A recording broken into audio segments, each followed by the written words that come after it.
Alright guys, magandang umaga po sa ating lahat. Ngayon ay kung mapapansin nyo guys, ito yung tinakbo ng motor natin. Yan. Yung tinakbo ng motor natin sa 2 taon o sa mahigit 2 taon is nasa 23,863.1. Okay? Ayan yung tinakbo ng motor natin sa loob ng mahigit 2 taon kasi nag-2 taon itong motor natin is noong November 25. So February na ngayon, so mga mahigit 2 taon na. So ewan ko yung ganung tinakbo ng motor natin, ewan ko kung sakto lang yan sa 2 taon or medyo mababa yan or medyo gala yung sitwasyon niya. Ewan ko lang basta sa 2 taon is ayan po, o sa mahigit 2 taon is ayan po yung tinakbo ng motor natin. Okay? So ngayon guys, sa loob ng mahigit 2 taon o sa loob ng ganun tinakbo ng motor natin, yung 23,863 is i-review po natin guys kung ano po yung mga na-experience natin dito ng mga problema, kung sulit pa ba siya hanggang ngayon. Kasi alam nyo naman guys na yung motor natin masasabi na natin talaga na medyo may kalumaan na talaga siya. Okay, kasi alam nyo naman na yung motor natin o yung model ng motor natin is nasa since 2003 pa to, di ba? Pero hanggang ngayon still nandito pa rin to at nakikita pa rin to sa kalsada. So namamayagpag pa rin talaga siya hanggang ngayon. So ayan, i-discuss natin yan kung sulit pa ba siya hanggang ngayon, kasi marami na talaga guys na nagsilabasan na mas advantage sa kanya o mas advanced sa kanya, di ba? Marami nang mas matipid sa kanya, marami nang mas malakas sa kanya, di ba? So i-review natin yan at kung ano ba yung mga napalitan natin dito sa motor na to, kung ano ba yung mga nadagdag natin, kung kamusta ba yung maintenance niya, kung magastos ba siya, kung tinirik na ba tayo na itong motor na to. So isa-isayin natin yan guys, kung ano pa yung mga naging issue natin dito, kung ano yung mga ayaw natin, iisa-isayin natin yan ngayon guys. Okay? So ngayon, unahin natin guys yung mga pinalitan natin dito sa motor na to. Okay? So unang-una, ito yung handle brake, yung handle grip. Okay, yung preno niya yung clutch niya is ganun pa rin, stock. Ito, yung preno stock pa rin. Yung mga pinalitan lang natin dito guys, especially ito, yung gulong. Okay, ito nagdagdag tayo ng mini driving light, medyo matagal-tagal na to. Okay, yung gulong natin is 80/80 by 17. Okay, tapos ito, syempre ito, matagal na rin to. Ayun, ito pala yung mga dadagdag natin dito sa mga motor natin, di ba? Mga ito, mga napalitan. Tapos, yung spark plug niya guys is unang palit pala natin nito nung naka 16 odometer tayo, o yung naka 16,000 tayo na tinakbo. Yun yung mga araw na yon, yung mga nasa ganung tinakbo na yung motor natin is medyo pumapalya na talaga siya, kaya kailangan na talaga siyang palitan. Okay? Tapos ito, yung headlight natin, nagpalit ako nito, yung headlight natin nung pagka unang taon niya. Pagka isang taon niya, napundi na talaga yung low beam niya. Okay, yung low beam is ayun talaga yung madalas na napupundi, kasi yung motor natin is wala po siyang switch para sa headlight natin, kung mapapansin niya. 'Di ba, wala siya dito. Yung mga lumang version na yung mga reborn, yung mga lumang version na Raider is meron talaga siyang switch. So ngayon, kahapon ko lang napansin, mahigit 2 taon na siya, kahapon ko pa lang siya napansin, napundi na rin talaga yung low beam niya. Okay, so magpapalit na rin tayo. Siguro mamaya bibili ako. Okay, kahapon ko lang napansin, kagabi ko lang napansin, napundi na pala yung low beam natin. Tapos ito, yung likodan natin, diniscuss ko na rin to dati. Yung gulong natin guys is nasa 90/80 by 17. Okay, kung mapapansin nyo, may mga bitak na siya, pero hindi ko pa siya pinapalitan. Bakit? Kasi may sealant naman to. Tapos kung mapapansin nyo guys, ito makapal pa siya kasi, 'di ba? Tapos hindi naman yung ngayong buwan, o ewan ko lang next month, sa ngayon hindi pa naman tayo bumabiyahe, goods pa siya. Sa ngayon, sa mga city driving, di ba? Sa mga city driving, goods pa siya. Okay? Tapos ito, matagal na to. Mag-isang taon na to, itong shifter natin. nagpalit ako nito para mas pumogi yung motor natin. Okay? Tapos ginawa ko siyang MotoGP style. 'Di ba? Ginawa ko siyang MotoGP style yung shifter natin. Okay? Tapos dito, pag nagpalit ka nito, kasama na rin 'to, 'di ba? Kailangan mo 'to magpalit. Tapos ito, nilagay ko 'to sa taas. 'Di ba? Yung original nandito 'yan, sa may gilid, sa may ilalim. Tapos ito, yung brake hose. 'Di ba? Kailangan nyo rin ito magpalit para mas gumanda yung dating nung ano natin, yung shifter natin. Tapos ito, nagpalit tayo nito. Yung original, kung tinatanong nyo, ay binenta natin. Binenta natin yon, tapos bumili tayo nito para mas gumanda yung tunog nya. 'Di ba? Parinig ko sa inyo, guys. Ayan.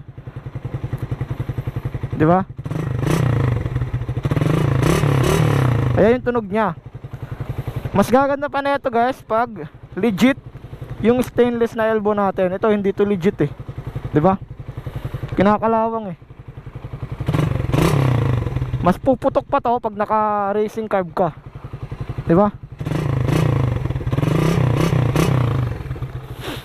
Ayan. Ayan pala yung mga napalitan natin. Tapos ito, syempre, racing camel seat.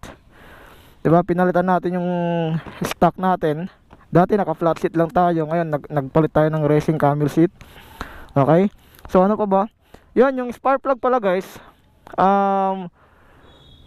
Nag-upgrade tayo. Nag-upgrade tayo ng spark plug natin. Yung spark plug natin ngayon is naka NGK Platinum. Okay, naka NGK. Yung original nito, yung motor natin, kung hindi ako nagkakamali, is NGK lang siya. Okay? Yung pinalit natin, NGK Platinum, para mas maganda daw yun. 'Di ba? Marami nagsasabi. Ito, isa rin to sa mga pinalitan natin. 'Di ba? Ito, yung big elbow. 'Di ba? Para mas gumanda, pero parang nagkamali tayo ng binili. Katagalan, kinakalawang siya eh. Ewan ko kung kulang lang siya kulang lang siya sa linis, pero pag ako nag-washing, nililinis ko talaga yan. Hindi talaga matanggal-tanggal yung yung kalawang. Okay? So, dito naman tayo, guys, sa mga idinagdag natin. Sa mga idinagdag natin dito sa motor na to. Unang-una, ito. 'Di ba? Yung step grill. So, ano ba yung purpose nito? Yung purpose nito, guys, is alam niyo na si Raider is wala siyang U-box. 'Di ba? So, naglagay tayo nito para yung mga dala natin, halimbawa pag tayo nag-grocery, yung baon natin sa trabaho, tapos yung raincoat natin dito natin nilalagay. Okay? Tapos ito, yung mini driving light, matagal na to. Since sa Mio pa natin to. 'Di ba? Sa Mio pa natin to ginamit. Nandito na yung busina natin. Naka MOCC tayo na busina. Tapos ito, since 2019 pa to, itong ano natin, yung mini driving light natin. Okay? So, ano pa ba? Yung ano natin, yung ito, hindi pa natin ito napalitan. Hindi pa tayo nakapaglinis ngayon kasi panay ulan, nagwashing lang ako. 'Di ba? Stock pa rin, lahat stock pa, yung engine natin, yung spark plug. Ayun lang yung parang, ewan ko kung stock pa rin yung, kasi hindi naman natin yung pinalitan talaga ng ano eh. Ewan ko kung may mas maganda pa doon sa NGK Platinum. Basta overall, stock pa rin yung motor natin. Kung ano lang yung mga nakikita yung sa panlabas, ayun lang yung mga pinalitan natin dito sa motor na to. Okay. So, kung pag-usapan naman natin, guys, yung maintenance nya, ito, nakalimutan ko pala, guys, sorry, wait lang. Ito, dagdag ko lang to. Naglagay tayo na ito, yung extension, kasi dito sa may engine natin, kung hindi tayo maglagay na ito, lahat ng dumi mapupunta doon. Ngayon, ang hirap-hirap linisin doon, kailangan mo pa ito tanggalin para makapaglinis ka ng maayos doon. 'Di ba? Tapos, kung mapapansin ito, yung elbow natin, 'di ba? Kinakalawang kahit meron na to. Lalo pa kaya kung wala to, 'di ba? Tapos ito pala, guys, yung preno natin sa likod. Kung mapapansin nyo, kulay orange na siya. It means hindi na siya stock. Kasi yung stock niyan kulay itim, 'di ba? Isa yan sa mga pinalitan na natin. Tapos yung bearing sa harapan, nagpalit na rin tayo, guys. Nagpalit na rin tayo. Siguro kung hindi ako nun nalubak, hindi talaga yun, hindi pa tayo nun siguro magpapalit. Kasi nalubak ako nun, tapos hindi pa ganito yung gulong natin. Nasa 70-80 pa lang yung gulong natin nun.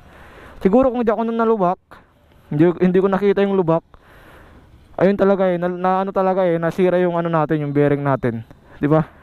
Napapansin ko parang lagotok na ng lagotok, dinududahan ko yung dito, nandito pala yung problema. Lagotok na ng lagotok yung harapan natin. Ngayon, nag-oversize tayo ng gulong para mas maganda, para mas maprotektahan yung mags natin. Ganon din sa likod. Sa likod, mag-CST din tayo kag partner neto. Okay? So yun guys, pag-usapan naman natin guys yung maintenance niya. Yung maintenance nito motor natin guys is, maniwala kayo sa hindi, yung spark plug napalitan natin after 16,000 km. Spark plug yun na. Yung headlight after 1 year. Nagpalit tayo na ito 2022, pagka 1 year nya. Ngayon 2023 nagpalit tayo nung yung kahapon lang napunde, 2024 na. So mahigit 1 taon din, di ba? Yung yung headlight. Ayun lang yung maganda ko dito sa motor na to. Kasi pwede siyang palitan, di ba? Tapos mura lang, nasa magkano lang yung bulb ngayon, yung original, di ba, yung Stanley. Sa Suzuki mismo siguro medyo mahal, nasa 300 plus. Sa John & James nabili ko to sa halagang 180, di ba? Stanley na rin, original. Tapos yung sa sa kadena, adjust lang ako. Ito lang yung maganda ko dito sa motor na to. Pag nakakadena ka, maliban sa mga naka-automatic, is talagang pag naputulan ka talaga ng pump belt, hindi na yan tatakbo. Ito, pag naputol to, idudugtong mo lang, tatakbo yan, di ba? Yung pump belt, hindi na pwede, di ba? Ayun lang yung sad doon sa sa mga naka-scooter. Sa yung maintenance ko dito, oil filter, air filter, engine oil. Yung madalas ko dito napapalitan, engine oil. Nagpapalit ako tuwing 1,500 to 2,000. Yung engine oil natin na ginagamit is Motul. Okay, nag-upgrade din tayo, Motul yung ginagamit natin, 'di ba? Ayan yung mga pinapalitan natin dito. Yung air filter, nagpalit ako siguro kung di ako nagkakamali, nagpalit ako noon nasa 16 na rin yun, nasa 16,000 yung tinakbo. Nagpalit ako, sobrang linis pa. Yung yung carburetor, hindi pa natin yan nagagalaw, di ba? Sobrang linis pa noon yung air filter natin, pero nagpalit na tayo, di ba? Bakit ganun siya kalinis? Kasi yung motor natin, hindi naman natin to pinapang buong maghapon talaga, nasa kalsada to. Ginagamit ko lang to pangpasok sa trabaho, uuwi ako sa trabaho, di ba? Ayun lang yung ginagamit natin dito sa motor na to. Ito, ganun lang siya ka bugbog, kumbaga. Hindi siya masyadong bugbog. Tapos kung nagra-ride naman tayo, kumbaga, hindi naman tayo palagi nagra-ride. Pero once na mag-ride kami, may times talaga malayo, 'di ba? Kahit paminsan-minsan lang, 'di ba? So, sa gas consumption, yung gas consumption nito guys, per liter is tumatakbo sa 35 km, 35 to 36. Pag long ride siya, ganun yung takbo niya, ganun yung gas consumption niya. Pag hindi naman long ride, nasa around 30 lang, diba? Yung 100 niya, umaabot ng 3 araw. Pag uwi, pasok, ganun lang, diba? Ayun yung gas consumption nito. Okay, kaya guys, kung tinatanong nyo kung sulit pa rin ba to hanggang ngayon, pagdating sa mga maintenance kumpara sa ibang motor, dito na kayo, diba? Sobrang nito, sobrang tipid nito sa maintenance. Yung wala pa siya, hindi pa siya masailan, 'di ba? Hindi pa siya masailan. Yung poproblemahan niyo lang dito, guys, promise, yung gas consumption niya. 'Di ba? Kasi kung kukumpara mo talaga siya sa mga FI version, talagang hindi talaga to pwede. Hindi talaga niyo to pwedeng ikumpara. Kung sinasabi niyo naman, guys, kung malakas pa ba siya hanggang ngayon, kasi kung tutusin, ito, malakas talaga tong motor na to. Wala akong masabi dito. Hindi pa ako pinahiya nito sa speed, sa mga overtake. Hindi ka talaga dito ibibitin, 'di ba? Hindi ka talaga mabibitin dito sa motor na to, hindi kay papaya neto. Kung tinatanong niyo naman guys, sa loob ng 2 taon, sa loob ng mahigit 2 taon, kung goods pa ba siya yung takbo niya, masasabi ko po is napaka goods pa yung takbo neto. 'Di ba? Tingnan niyo sa loob ng 2 taon. Tingnan niyo yung ano niya, yung tunog ng engine niya. Talagang ano lang talaga guys, alaga lang talaga. Pakinggan nyo, diba?